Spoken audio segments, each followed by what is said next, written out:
Good afternoon. Good afternoon. Time for the session. Time to start the session. This session is called MZ and Constrained Language Mode, how it was and what was changed. My name is Sergey, and I'm going to be presenter for the next 45 minutes. You can guess what I usually do.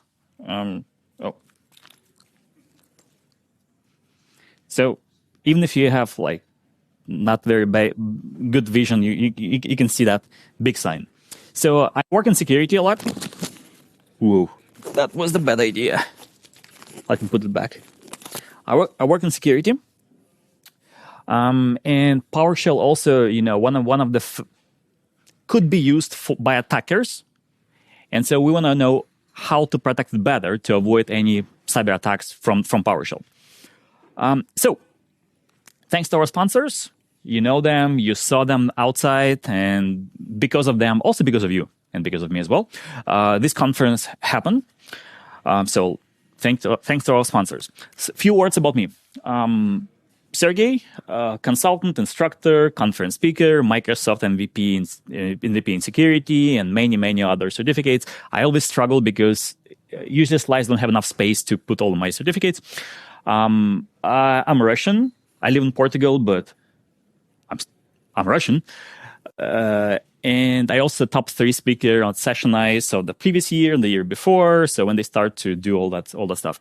So when I say everywhere that I'm Russian, they have some assumptions about what I'm going to show.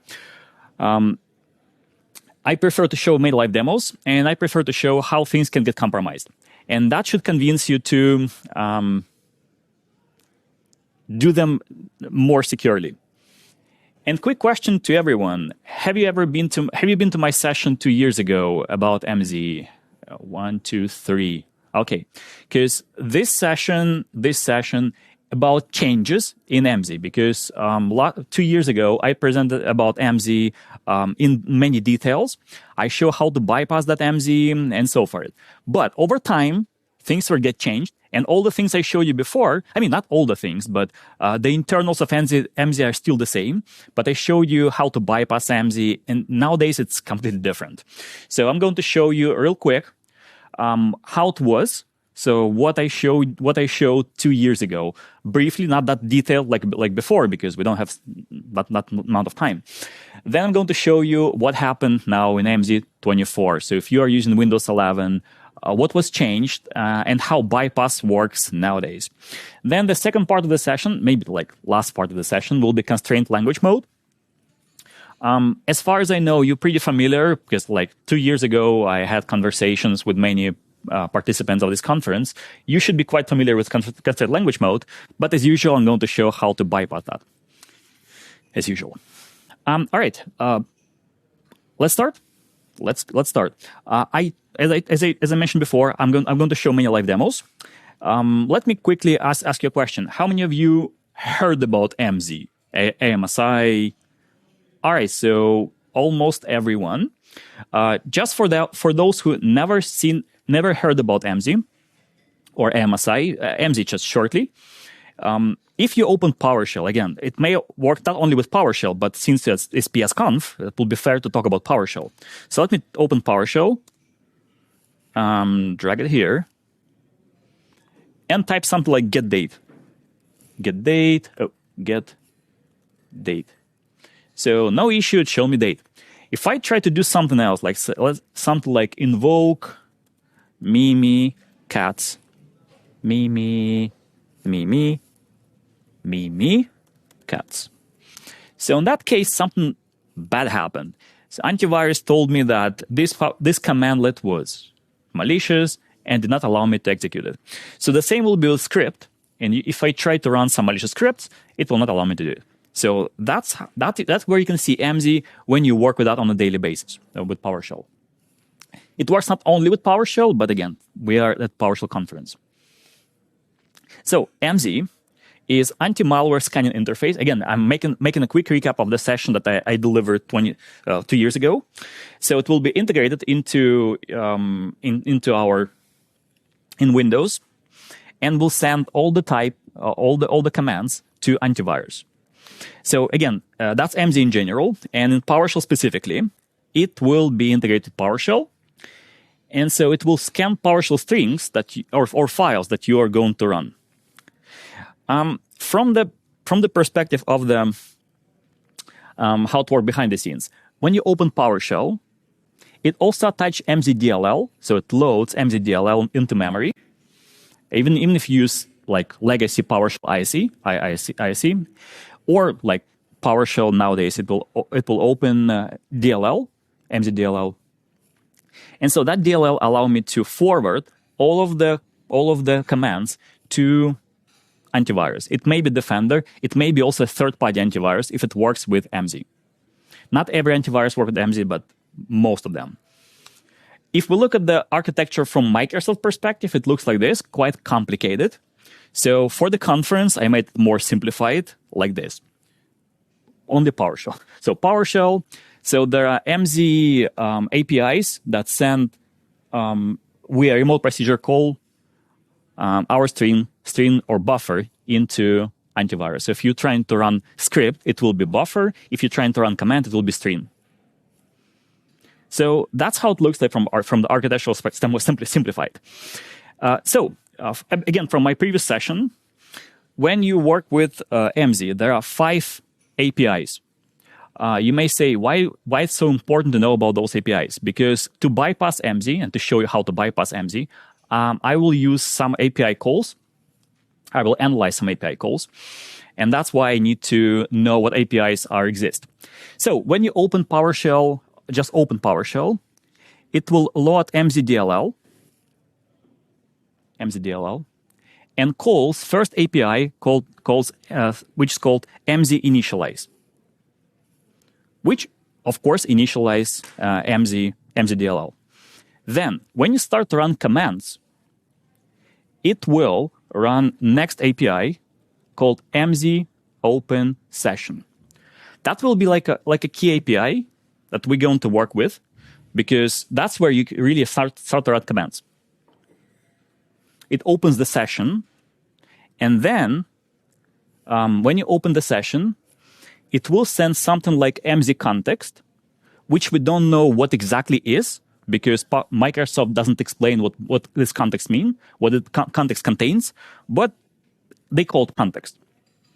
And after that, MSI string or buffer, depends what you're going to scan, is going to be captured and sent to antivirus.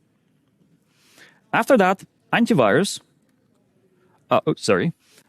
antivirus returns the response, it could be, where is that?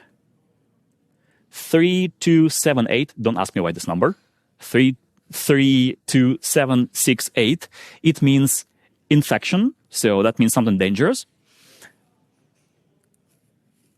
Or it may return just number 1, which means buffer or string was clean. So that's how it works. After that, it closed the session, and that's where we finish our scan. Let me very quickly show you how it looks like if we quickly reverse engineer it. I'm going to open virtual machine with MZ. So let me open PowerShell. No, not PowerShell, sorry. I need to open PowerShell as well, but at the same time I need to open command prompt. So then I need to find out the PowerShell process ID. Oh, not here.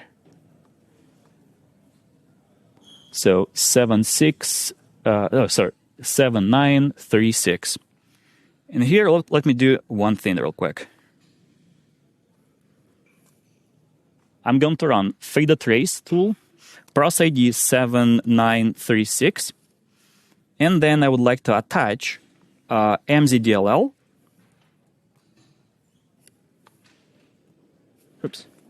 MZDLL, and see MZ APIs. All right.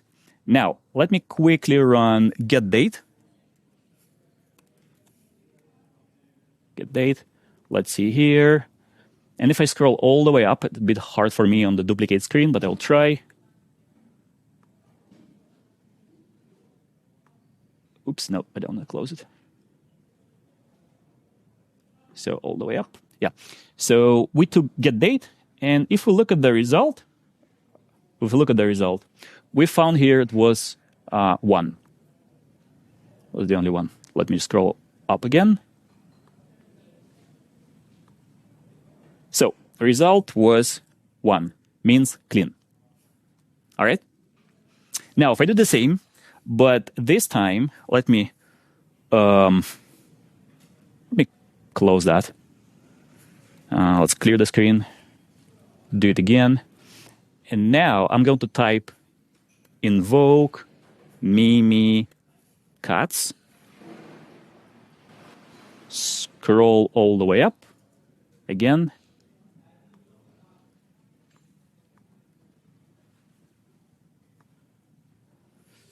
One moment. Let's find this number 32768. Not here. All the way up. Yeah, 32768, which means that result was malicious. All right. So that's how those API work. But what we can do? If we know about those APIs, we know that there's a open session API, and there are a number of ways to bypass MZ without any admin rights.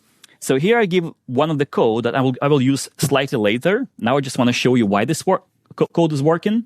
How can we bypass MZ very easily in Windows 10? Or I can even show you it right now that this code works.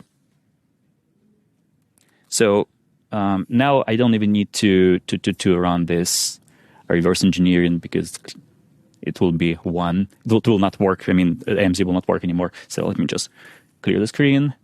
Now do that. And if I invoke Mimikatz again, so this time it must complain that there is no such commandlet, but not about antivirus.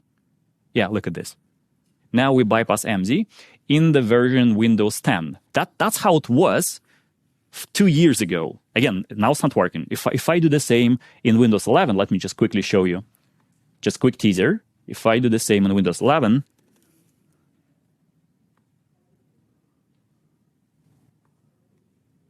passed anyway, run that, invoke Mimikatz, and now it is blocked in Windows 11. So it's not working anymore. So first, let me, again, go back to the previous Windows 10 and show you why it's working. Because to show you how to find the bypass in Windows 11, we need to really understand how it works in Windows 10. So first of all, let me open debugger, WinDBG, debugger. Here I need to close this PowerShell because MZ already not working there. Let me open PowerShell again. And let me attach to launch, attach to process, and let's find PowerShell. So let me attach to PowerShell. Okay, now, so what I would like to do, we know that there's an API open session. I would like to set a breakpoint in debugger. And let's run that.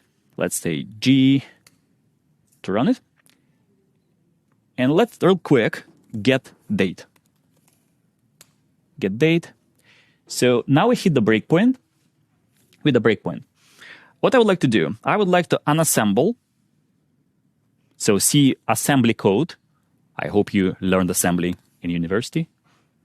And so now if I look at the assembly code, I can find something like this. Comparison of RCX register with this like hard-coded word. Hard-coded word. This one looks like what? Hex. Yeah. So if I convert it to, if I just look at the hex editor, like let's convert it from hex to text. Let me input that. So it's like 49. Let me copy that. Try to copy this, 49.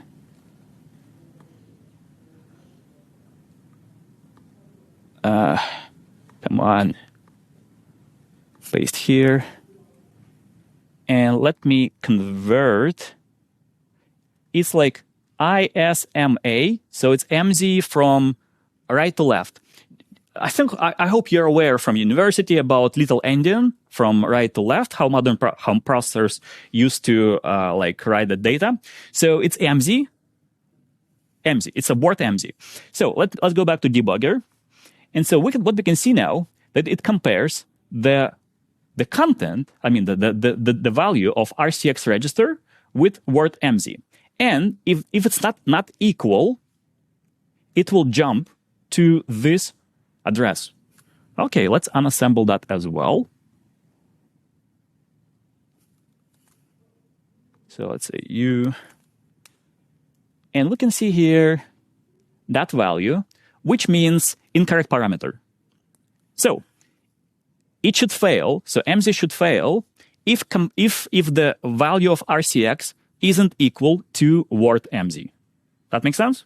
That's how it used to be. Now, if I take a look at what the RCX contains, come on. Yeah, so it contains word MZ. That's the user mode. I can do whatever I like. I can modify it. So if I make some if I make some changes, let's try to do something else. Let's say from text to hexadecimal, and let's type something. What do you want from for words for letters? Let's say conf, like that. Conf, yeah. Convert, and now we have those digits. Let me remove spaces real quick.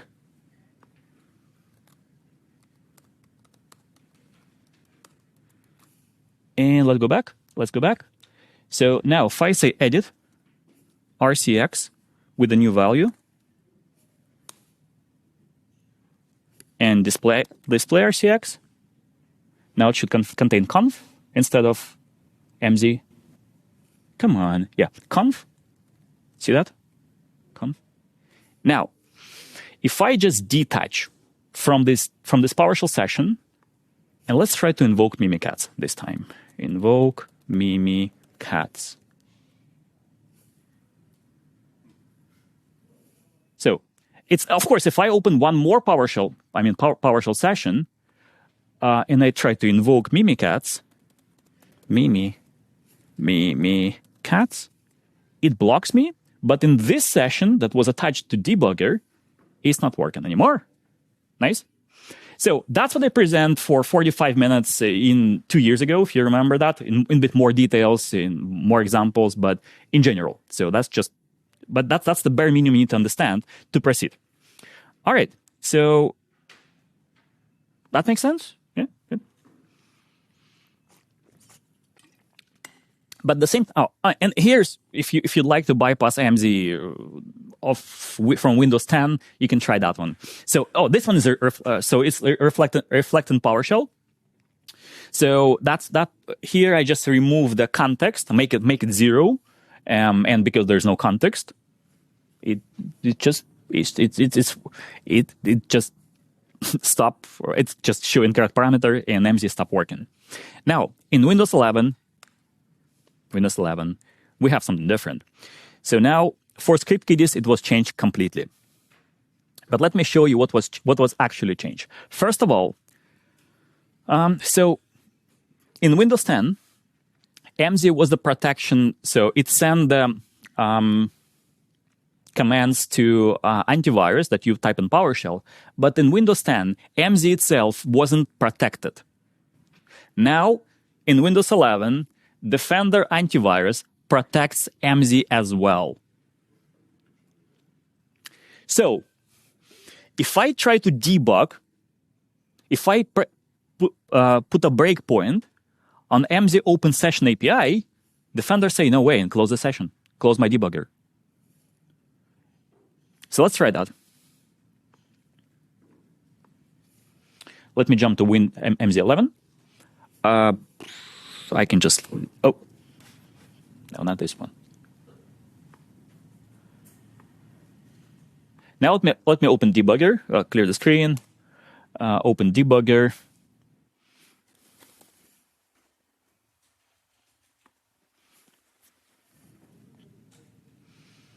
Let me attach to a process. PowerShell is fine. Now it works. It works fine. Now let's try to set a breakpoint on MZOpenSession API. And look at this. I press go. Sometimes it doesn't happen, but most of the time it will. So let's click run. Yeah, look at this. So now the MZ itself is under Protection Defender. It may not happen sometimes, but most of the time it happens. And you know, when it was like Windows 11 first builds, it wasn't the case, but in the latest builds, all the time, it blocks me. So to show you really full demo, I would like to disable antivirus for a moment, just to start debugger. Oh, not here. And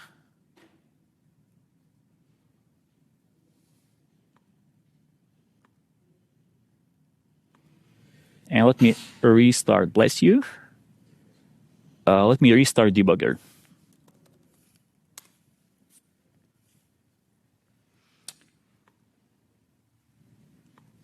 Oh, sorry, I don't have PowerShell.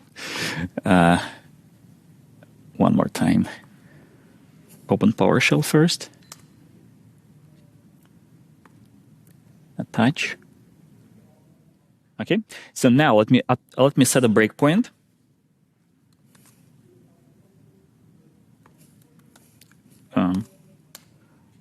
Run that. And now it's okay. I can turn on antivirus again.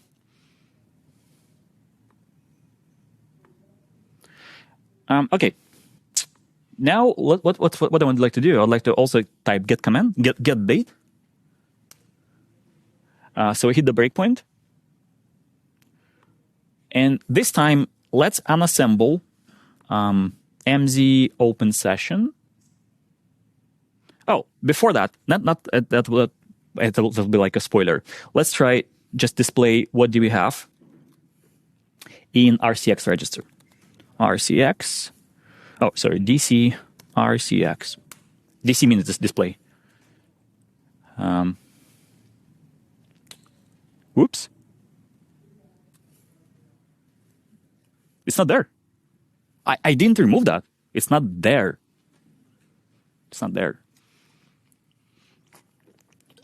So if you look at them, let me go to slides again. MZ context doesn't contain a word MZ anymore. Oh, maybe a context contains, but the value that's stored in RCX, and that's where context will be written into the processor register, it doesn't have the word MZ. So let me translate to English what all that stuff means.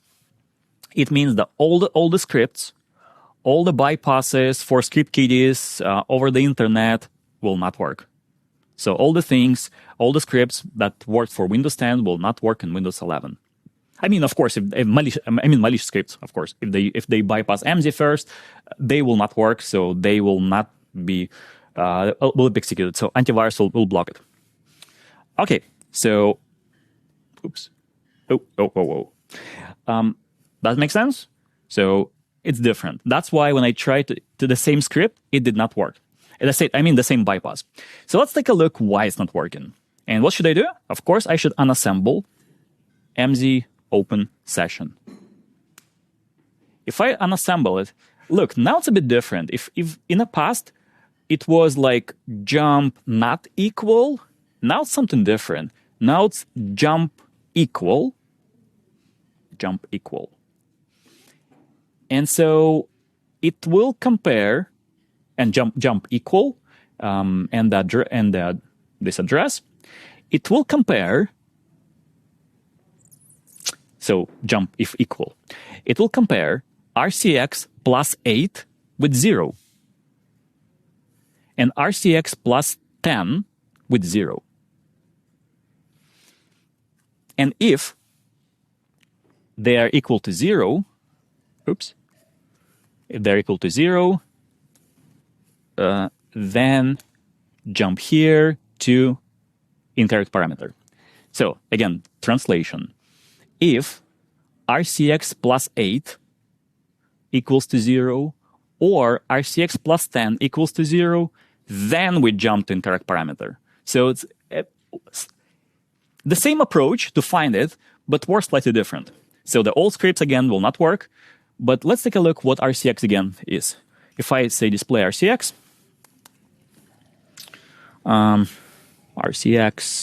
DC RCX,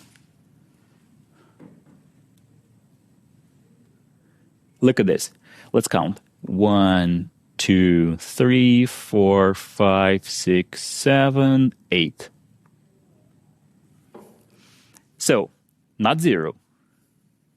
So if this one, it looks that this character should not be 0. And if it's 0, we can achieve the same like before. So bypass is similar, but just slightly different. But do you remember antivirus will not allow me to do it? Let me show real quick. I made a script for reflection. Let me go back. I can even detach from debugger. No. Oh, threat was found again. Let's see if I can still invoke Mimi cats. So yeah, it's still working. I did not make any bypasses so far. Now let me use the same reflection, but with plus 8 bytes. But now look at this antivirus. So in Windows 10, I didn't turn anything off. So I'll just go back for a moment. That antivirus is still here. I didn't change anything here.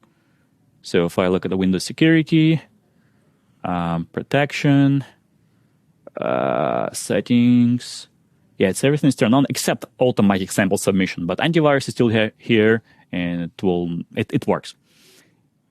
Now, I'm trying to do the same. Oops.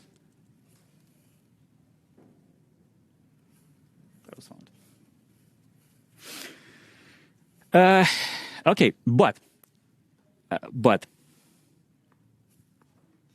there's a one thing that I noticed. It doesn't happen every time. So I try to run bypass, blocks me. I run it again, no block. I ran for the third time, blocks, and so not every single time. So let's try again.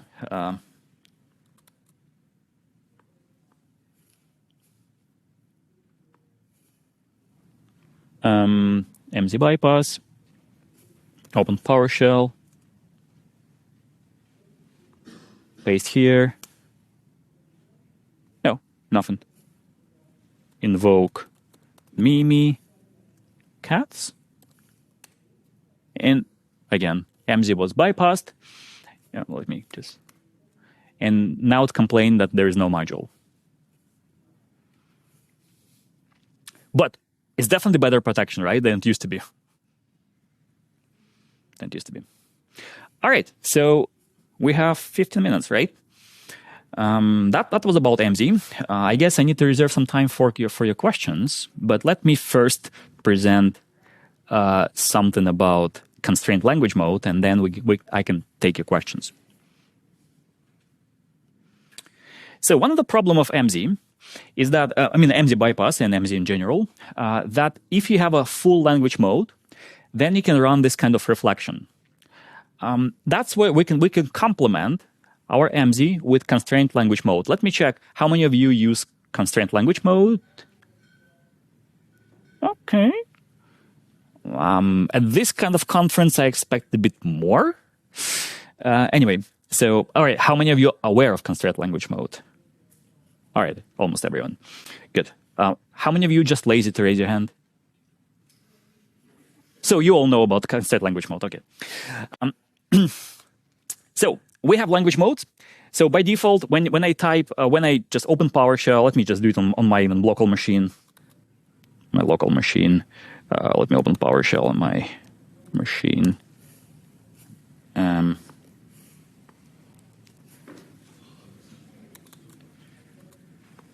And I type something like this.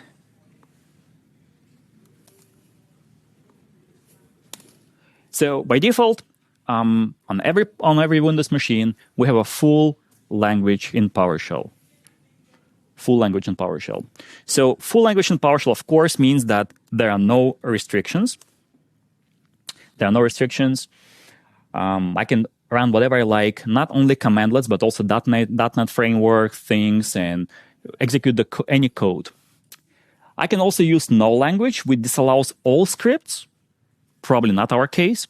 We can also use restricted language mode, which makes a number of restrictions, which also not very convenient for administrators. But the one that we give us convenience at the same time security is constraint language mode. So constraint language mode is like a whitelisting. So you may allow some scripts, you may not disallow some scripts. So constraint language mode, scripts are located in whitelisted locations or otherwise comply with whitelisting rule, can execute with full functionality. So no restrictions if they are located properly. If it depends on your rules. If script does not comply with the rules or commands are entered directly to the command line, constraint language mode impose numerous restrictions. And the most significant limitation excludes call to .NET framework. So if I have constraint language mode, I will not be able to run, by default at least, my commands like I used to bypass MZ restrictions. So let's try that. I'm going to jump to another machine. Open CLM. So here it should be constraint language mode.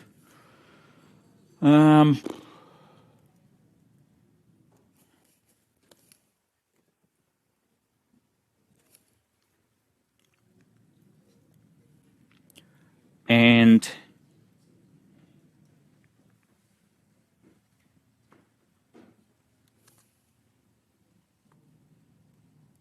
constraint language. Now, if I try bypass, is it Windows 11? Yes, Windows 11.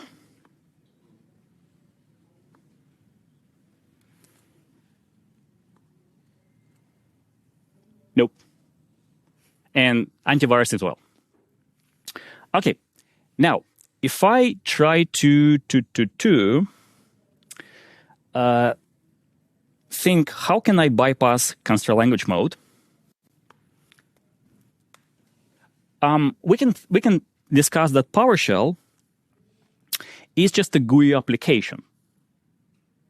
It's not so the PowerShell itself. By the way, tomorrow I'm going to have a session about how PowerShell commandlets work behind the scenes.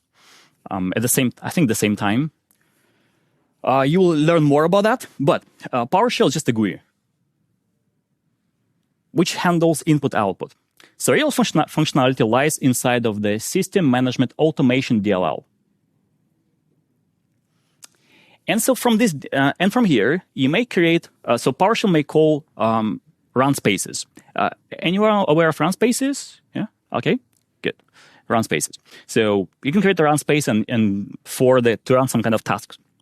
What I can do, if I use my own application, I can create my own custom run spaces and execute any script inside of the run space, my custom run space.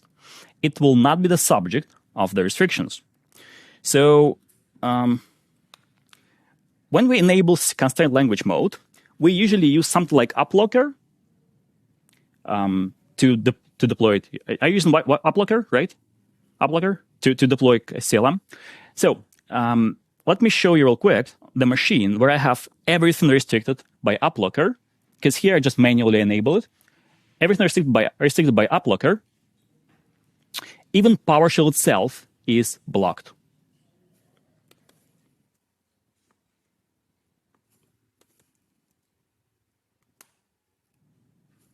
So I cannot even open PowerShell.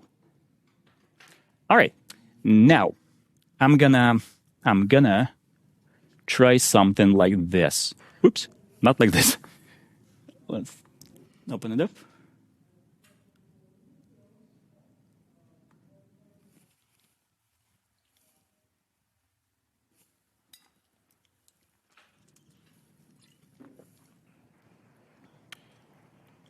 One moment. And let's see the program. All right, so now there's a program. So it also used the bypass of PowerShell to work with, so all that in the beginning, it's how install util needs to be called, so you may safely ignore it. So it's not really about PowerShell. But here what I would like to do, I would like to run get service and show the services. And I would like to also check which language mode is going to be set on in that PowerShell session. So what I would like to do first? I would like to create a run space. So then I would like to open a run space to start really the interaction. Then I create PowerShell instance on next step.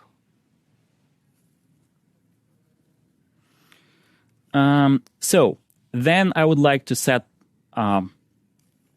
custom. I'd like to set my custom run space as the PowerShell it's called PowerShell property, and add my commands like cmd and cmd version. And I would like to invoke. My commands and close my run space. All right. So I already built it. Let me jump back to the machine. And let me go to tools. I think that's from the previous run. Where you moved that. Oh, no, not run spaces. This one and this one. Now, let me run that. Oops. Because of app blocker, I cannot run.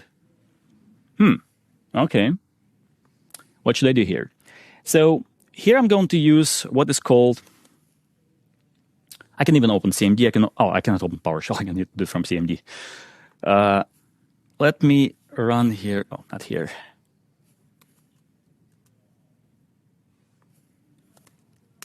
Let me run here. The command. Let me find it real quick. I have so many of them. Yeah, this one. So first, I would like to navigate to my C tools and press that here. So this is called living of the land binary. So that's the built-into Windows binary, which is allowed just by default. If you explicitly don't block it, normally you should.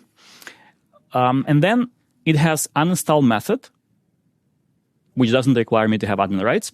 And uninstall method will trigger my own application. And because when I develop my application, I use it to run with uninstall util.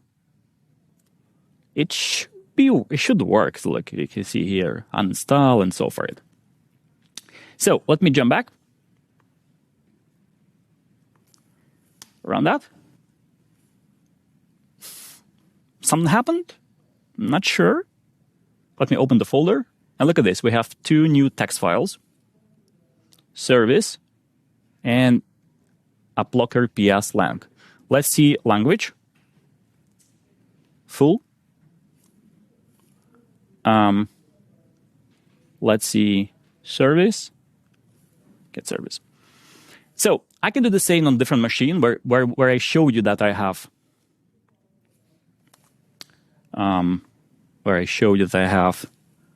constraint language. CMD. Navigate to desktop. And from here,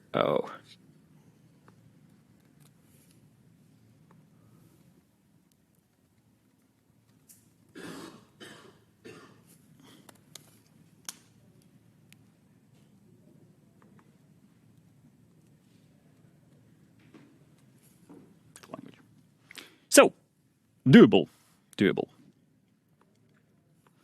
And one moment. That was the last slide. And we can bypass. We can make a bypass.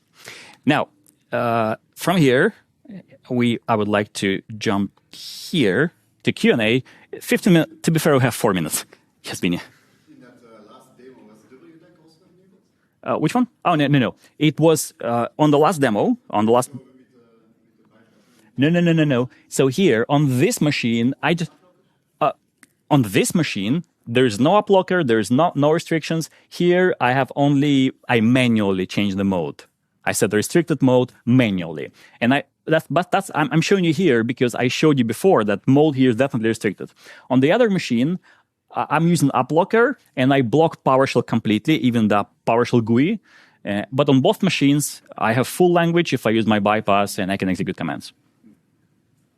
Yes. Have you ever experienced some kind of performance issues when you're running, you don't bypass AMSI compared to you let AMSI be there? Not at all. If antivirus doesn't block anything, no restrictions. No, I just ask for performance differences.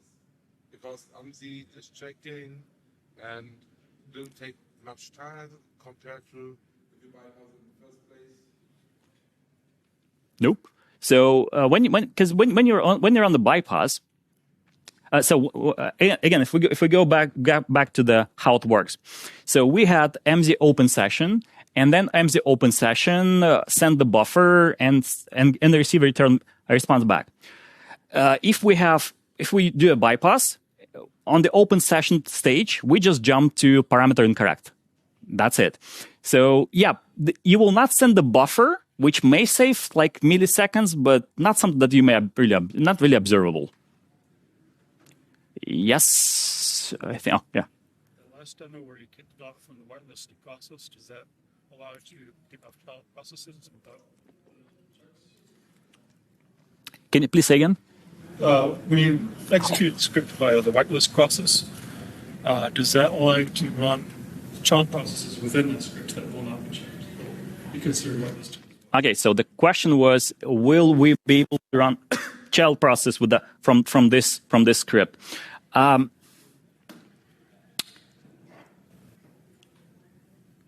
basically just make that a script to do whatever they want. So do you mean if I can open interactively PowerShell and run it and run the scripts there? No, it will be like it does the run space to execute commands, but not really interactive shell.